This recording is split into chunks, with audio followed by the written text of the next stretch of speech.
महाराष्ट्र के उप मुख्यमंत्री और एनसीपी अजीत गुट के अध्यक्ष अजीत पवार के विमान हादसे में असमय निधन के बाद उनके राजनीतिक प्रभाव की खाली जगह को भरने की हलचल काफी तेज हो गई है। जी हां, लगातार जो संभावनाएं हैं वो बन रही हैं। अजीत पवार की पत्नी सुनेत्रा पवार को डिप्टी सीएम का पद देने की बात हो रही है। महाराष्ट्र की डिप्टी सीएम बनाई जा सकती है सुनेत्रा पवार, ऐसा भी कहा जा रहा है। आपको बता दें, अजीत पवार की बारामती सीट से चुनाव लड़ सकती हैं। प्रफुल्ल पटेल, छगन भुजबल, धनंजय मुंडे, सुनील तटकरे से मुलाकात हुई है। मुलाकात के बाद सियासी गलियारों में जो अटकलें हैं वो तेज हो गई हैं। आपको बता दें कि अजीत पवार की एनसीपी शरद गुट में विलय भी हो सकता है, ये संभावनाएं भी जताई जा रही है। कुछ नेता शरद पवार के गुट में वापसी कर सकते हैं। अजीत पवार ने हाल ही में दोनों गुटों में दूरियां कम होने की बात कही थी, ये भी आपको याद होगा। जिस तरीके से पूरे महाराष्ट्र की राजनीति नजर आ रही है, अजीत पवार के निधन के बाद एनसीपी के फिर एक होने की अटकलें हैं और फैसला पार्टी के नए नेतृत्व और पार्टी की रणनीति पर निर्भर करता है।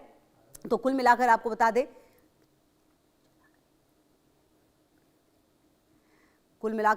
दें कि अब महाराष्ट्र की राजनीति में जो एनसीपी में खालीपन है अजीत गुट में, उसे कौन भरेगा, इसको लेकर लगातार जो चर्चाएं हैं वो काफ़ी तेज़ होती जा रही हैं।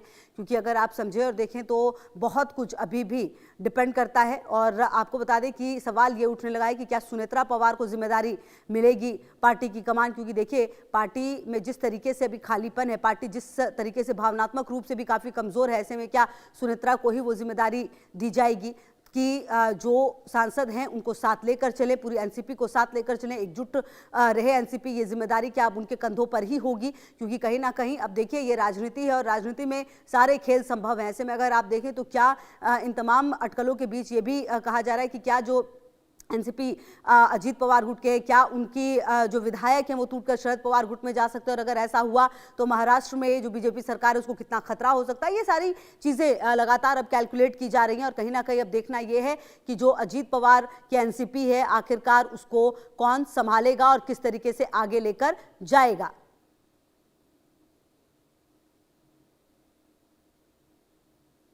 तो कहीं ना कहीं आपको बता दें कि अब ये कहा जा रहा है कि लगातार जो अटकलें हैं वो काफ़ी तेज़ होती हुई।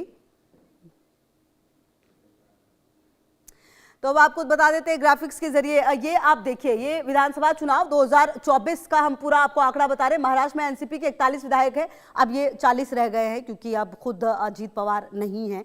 तो ये आप समझिए 288 पूरी सीट है। अब आप देखिए, बीजेपी के पास जो है वो 132 है, ठीक है। शिवसेना जो शिंदे गुट की है, एकनाथ शिंदे गुट, जो कि असली शिवसेना का जिसको तमगा दिया गया है सुप्रीम कोर्ट की तरफ से, उसके कितने हैं? 57, ठीक है। अब देखिए, एनसीपी अजीत गुट की अगर आप बात करें तो 41, हालांकि इसको 40 ही मान के चलना होगा क्योंकि ये जो सीट खाली हुई, यहाँ पर वापस उपचुनाव होंगे डेफिनेटली। शिवसेना जो यूबीटी है उसने जीती 20 सीट, यानी कि उद्धव गुट की, और कांग्रेस को मिले 16।